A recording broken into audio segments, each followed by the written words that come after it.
ಕರ್ನಾಟಕಕ್ಕೆ ಜೀವವನ್ನು ಕೊಟ್ಟ ರಂಜಾನ್ ಸಾಬ್,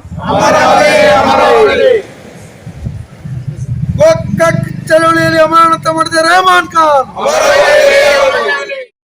उसी वक्त में बरगुर रामचंद्रप्पा ने एकीकरण मूवमेंट के लिए एक ही आदमी कुर्बान रमजान साहब बोल के हाईलाइट करे।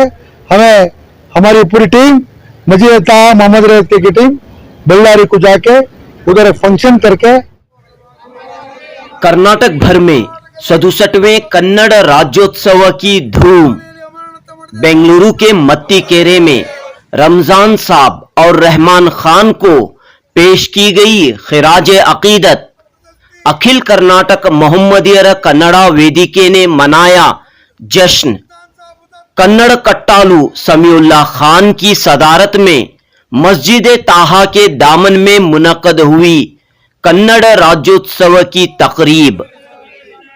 जी हां, 1 नवंबर 2022 बरोज मंगल बेंगलुरु के मत्तीकेरे में अखिल कर्नाटक मोहम्मदियर कन्नड़ा वेदिके ने रमजान साहब और रहमान खान को याद करते हुए 67वां कन्नड़ राज्योत्सव का जश्न मनाया। इस जश्न में मस्जिद ताहा और ताहा कब्रिस्तान कमेटी के अरकान ने शिरकत की। हाल ही में कन्नड़ कट्टालू एजाज से नवाजे गए अखिल कर्नाटक मोहम्मदियर कन्नड़ा वेदिके के सदर समीउल्लाह खान ने कहा कि रियासत कर्नाटक की तश्कील नौ के लिए चलाई गई तहरीक में शहीद होने वाले वाहिद शख्स का नाम रमजान साहब है।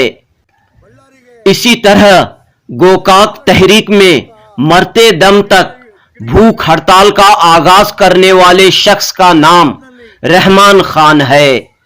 लिहाजा रमजान साहब और रहमान खान की याद मनाते हुए अखिल कर्नाटक मोहम्मदियर कन्नड़ा वेदिके और मस्जिद ताहा कमेटी हर साल राज्योत्सव मनाते हुए आ रहे हैं।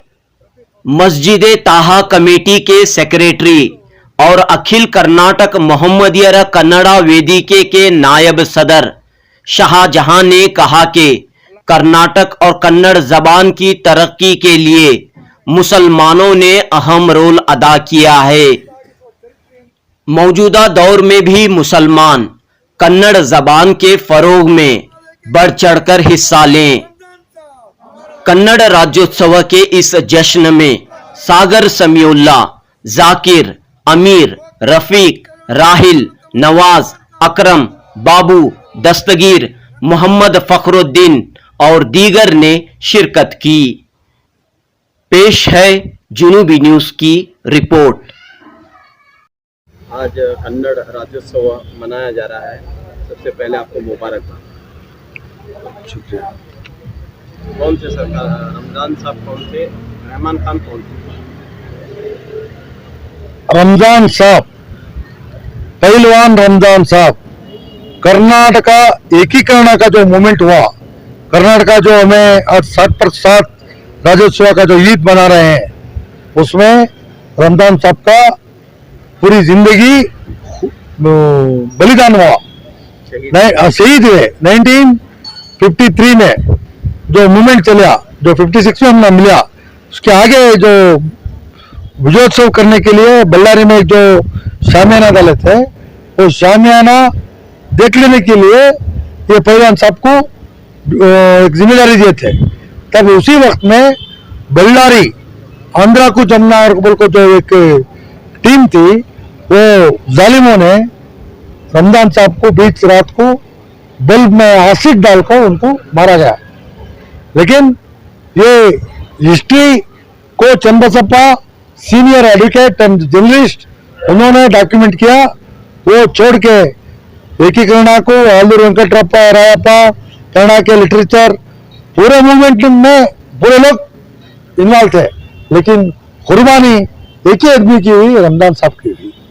तो उसके बाद मोहम्मद रैयत के हमें कब इसके बारे में हाथ में लिए, तकरीबन आपको ख्याल होगा धर्म सिंह सीएम थे, रसल मार्केट में बहुत बड़ा राज्योत्सव का जलसा हुआ। वो जलसे में कनाडा के पूरे मूवमेंट वाले थे। वो टाइम में मैं वो कमेटी का सेक्रेटरी था। उसी वक्त में बरगूर रामचंद्रप्पा ने एकीकरण मूवमेंट के लिए एक ही आदमी कुर्बान रमजान साहब बोल के हाईलाइट करे।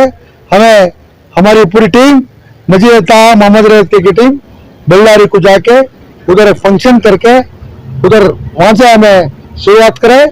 हरे कड़ा हाजपा साहब को हमें ये रहमान खान सॉरी रमजान साहब अवार्ड दिया गया। उसके बाद गवर्नमेंट ऑफ इंडिया उनको पद्मश्री रिकॉग्नाइज करके पद्मश्री अवार्ड भी मिला। और रहमान खान साहब जो है 1982 में जो मूवमेंट चला उधर चोली मूवमेंट, तब हमारा हंगर स्ट्राइक बैठे थे, कान में खून शुरू हुआ। जय पटेल असेंबली में उसके बारे में रेस करे। देवादर साहब और एक्स सीएम थे और बैकवर्ड के एक क्रांतिकारी नेता थे, उन्हें और डॉक्टर सिद्धराम पुराणिक तो दो जने भी आके हमारे रहमान खान साहब को और समझा के ये मूवमेंट में हम साथ हैं बोल के अंदर से उठाए। उसके बाद राजकुमार साहब डॉक्टर राजकुमार आए मेन फील्ड को, त्रियान मूर्ति आए, बहुत पूरा मूवमेंट हुआ। लेकिन बेसिक यहाँ से शुरू हुआ।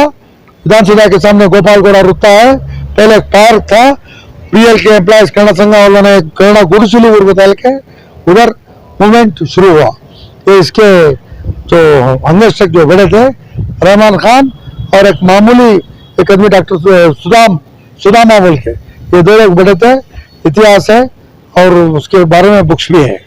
Thank you sir. ये अखिल कर्नाटक मोहम्मद वेदिके और मजीद ताहा, हम इस बैनर अल्लाह के फजल करम से एक 25 साल से कन्नड़ राज्योत्सव और स्वातंत्र दिनाचरण ये सभी कर लेके आ रहे हैं। आज ये खुशी का दिन है कि 67वां कन्नड़ राज्योत्सव है। ये कोई मजहब का ये नहीं, ये सभी मिलके सभी राज्य के आदमी को सभी को एक ईद के जैसा है, सभी मनाना है। ये कन्नड़ राज्योत्सव हर घर में हर घर के ऊपर कन्नड़ राज्योत्सव का झंडा लहराना है और ये सभी खुशी मनाना है। और ये हम सब मिलके हमारे राज्य के लिए सभी मेहनत करके और कन्नड़ राज्योत्सव और कन्नड़ा के लिए हम सभी हमारा भाषा तो ही रहेगा, तो ही हमारा बात रहेगा, हमारा मजहब भी जो उर्दू रहेगा, तेलुगु रहेगा, कन्नड़ा तमिल ऐसा वो अपने अपने घरों में बाहर जो कन्नड़ा में ये करना है। और भी हम जो भी करते कन्नड़ा में हमारा लेवा देवी यानी कि हमारा जो भी बिजनेस हमारा जो भी कॉन्टेक्ट से बाहर कन्नड़ा में करना है। शुक्रिया। ಎಲ್ಲರೂ ಕನ್ನಡಿಗರು, ಎಲ್ಲ ಮುಸ್ಲಿಮ್ಸು ಕನ್ನಡವನ್ನೇ ಮಾತಾಡ್ತಾರೆ. ಕರ್ನಾಟಕದಲ್ಲಿ 75% ಇವತ್ತು ಏನಿದಾರೋ ಮುಸ್ಲಿಮ್ಸ್ ಅಲ್ಲಿ ಒಂದು 10ರಿಂದ 12% ಕನ್ನಡ ಕಡಿಮೆ ಮಾತಾಡ್ಬೋದು, ಬಟ್ ಅತಿ ಹೆಚ್ಚು ಕನ್ನಡ ಮಾತಾಡ್ತಿದ್ದಾರೆ. ವಿಜೃಂಭಣೆಯಿಂದ ಕನ್ನಡ ರಾಜ್ಯೋತ್ಸವವನ್ನು ಆಚರಿಸ್ತಿದ್ದಾರೆ. ಇವತ್ತು ದಾವಣಗೆರೆಯಲ್ಲಿ ಒಬ್ಬರು ಜಗಳೂರಿನ JK ಹುಸೇನ್ ಮಿಯಾ ಸಾಬನವರಿಗೆ ಕನ್ನಡ ರಾಜ್ಯೋತ್ಸವ ಪ್ರಶಸ್ತಿ ಕೊಟ್ಟು ಆಮೇಲೆ ಕನ್ನಡ ಸಾಹಿತ್ಯ ಪರಿಷತ್ತಿಂದ ಇವತ್ತು ಅವರಿಗೆ ಅಭಿನಂದನೆ ಸಲ್ಲಿಸ್ತಿದ್ದಾರೆ. ಎಲ್ಲ ನಮ್ಮ ಮುಸಲ್ಮಾನರು ಕನ್ನಡಕ್ಕೆ ಆದ್ಯತೆ ಕೊಟ್ಬಿಟ್ಟು ವಿದ್ಯಾಭ್ಯಾಸದಲ್ಲಿ ಮುಂದೆ ಬರಬೇಕು, ಆಡಳಿತದಲ್ಲಿ ಭಾಗಿಯಾಗಬೇಕು, ಆವಾಗಲೇ ನಮಗೆ ನಮ್ಮ ಸ್ಥಾನ ಸಿಗುತ್ತೆ ಅನ್ನೋದು ನಾನು ನಮ್ಮ ಮುಸ್ಲಿಂ ಬಾಂಧವರಿಗೆ ಅಪೀಲ್ ಮಾಡ್ತೇನೆ. ಇವತ್ತು ವಿದ್ಯಾಭ್ಯಾಸ ಗಮನ ಕೊಡಬೇಕು, ಕನ್ನಡ ಕಲಿಬೇಕು. ನಾವು ಕರ್ನಾಟಕದಲ್ಲಿ ಹುಟ್ಟಿದ್ದೇವೆ, ಕನ್ನಡವನ್ನು ಮಾತಾಡಬೇಕು. ನಮಗೆ ಉರ್ದು ಅನ್ನೋದು ಉರ್ದು ಭಾಷೆ ಮುಸ್ಲಿಮ್ಸ್ ಲ್ಯಾಂಗ್ವೇಜ್ ಅಲ್ವೇ ಅಲ್ಲ, ಅದೊಂದು ನಮ್ಮ ಭಾರತದ ಭಾಷೆ, ಒಂದು ಅಂಗ ಭಾಷೆ ಅದು. ನಾವು ಮುಸ್ಲಿಮ್ಸರು ನಾವು ಈ ಸ್ಥಳೀಯವಾಗಿ ಯಾವ ಭಾಷೆ ಇರುತ್ತೆ ಅದನ್ನು ಕಲಿತು ಕನ್ನಡವನ್ನು ಕಲಿತು ಮುಂದೆ ಬರಬೇಕಂದೇಳಿ ನಾನು ಆಶಿಸ್ತೇನೆ. ಅದನ್ನು ಆದ್ಯತೆ ನಮ್ಮ ಮಸೀದಿ ಇದರಿಂದ ಅದ್ರ ಬಗ್ಗೆ ಬಹಳ ಗಮನ ಕೊಟ್ಟು ಕೆಲಸ ಮಾಡ್ತಿದ್ದಾರೆ ಅನ್ನೋದು ತುಂಬಾ ಸಂತೋಷದ ವಿಷಯ. ಇದೇ ರೀತಿ ನಮ್ಮ ಮುಸ್ಲಿಮ್ಸರು ತಿಳಿದುಕೊಂಡು ವಿದ್ಯಾಭ್ಯಾಸ ಗಮನ ಕೊಟ್ಟು ಸಮಾಜದಲ್ಲಿ ಭಾಗಿಯಾಗಬೇಕನ್ನೋದೇ ನನ್ನ ಆಶಯ. ಅಸ್ಸಲಾಮು ಅಲೈಕುಂ ವರಹಮತುಲ್ಲಾಹಿ ವಬರಕಾತು.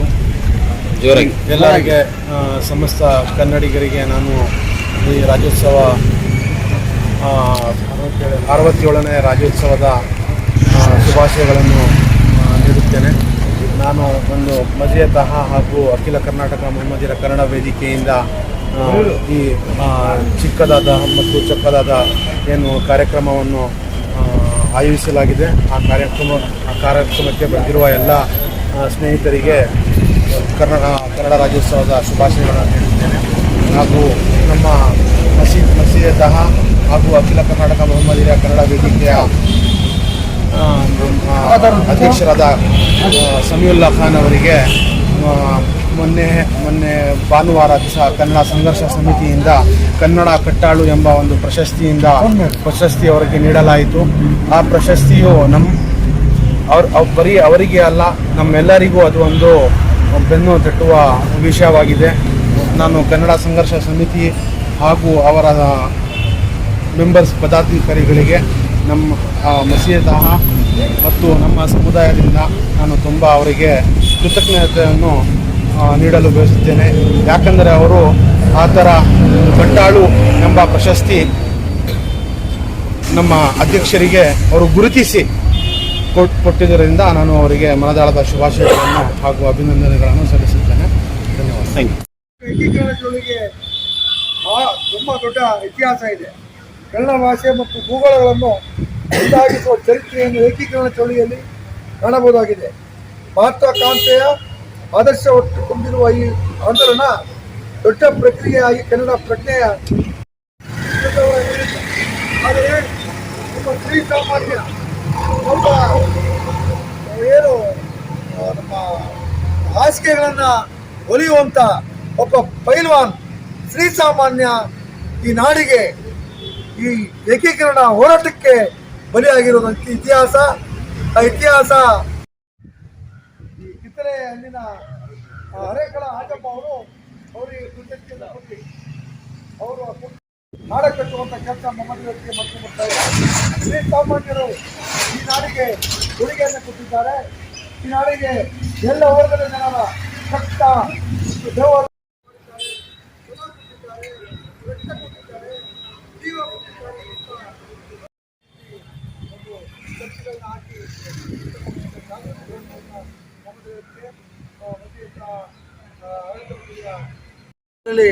ನಮ್ಮ ಮತ್ತಿಕೆರೆ ಮಸೀದಿ ಮೊಹಮ್ಮದ್ ರೇವತ್ಗೆ ಸಕ್ರಿಯವಾಗಿ ಪಾಲ್ಗೊಳ್ಳುತ್ತೆ ಅನ್ನೋ ಕಡೆ ವಿಚಾರವನ್ನು ಈ ಸಂದರ್ಭದಲ್ಲಿ ಗಮನಿಸ್ತೇನೆ. ಮತ್ತು ಇಲ್ಲ ಆಗಮಿಸಿರುವಂತಹ ಹಿರಿಯರು ಕಿರಿಯರು ಕನ್ನಡ ಕಟ್ಟಾಳು ಅನ್ನುವಂತಹ ಒಂದು ಪ್ರಶಸ್ತಿಯನ್ನು 35 ವರ್ಷಗಳ ಕಾಲ ನಾಡು ನುಡಿ ಮತ್ತು ಸಾಮರಸ್ಯ, ಭಾಷಾ ಸಾಮರಸ್ಯ, ಕೋಮು ಸಾಮರಸ್ಯ ಇಲಾಖೆಯಲ್ಲಿ ಕೆಲಸ ಕೊಡಬೇಕು ಅನ್ನುವಂಥ ಐತಿಹಾಸಿಕ ಹೋರಾಟವನ್ನು ಮಾಡಿ ಕನ್ನಡ ಅಭಿವೃದ್ಧಿ ಪ್ರಾಧಿಕಾರದ ಅಧ್ಯಕ್ಷರಾಗಿದ್ದಾಗ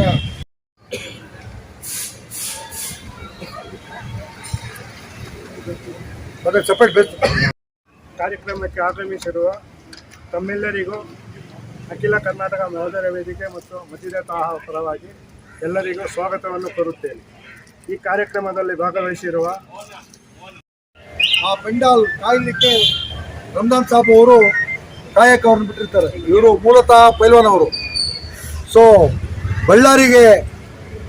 ಬಳ್ಳಾರಿ ಆಂಧ್ರಕ್ಕೆ ಸೇರಬೇಕು ಅನ್ನುವಂತಹ ಕಿಡಿಗೇಡಿಗಳು ಒಂದು ಮಧ್ಯರಾತ್ರಿ ಬಲ್ಬ್ನಲ್ಲಿ ಆಸಿಡ್ನ ಹಾಕಿ ಅವರನ್ನು ಕೊಲ್ತಾರೆ.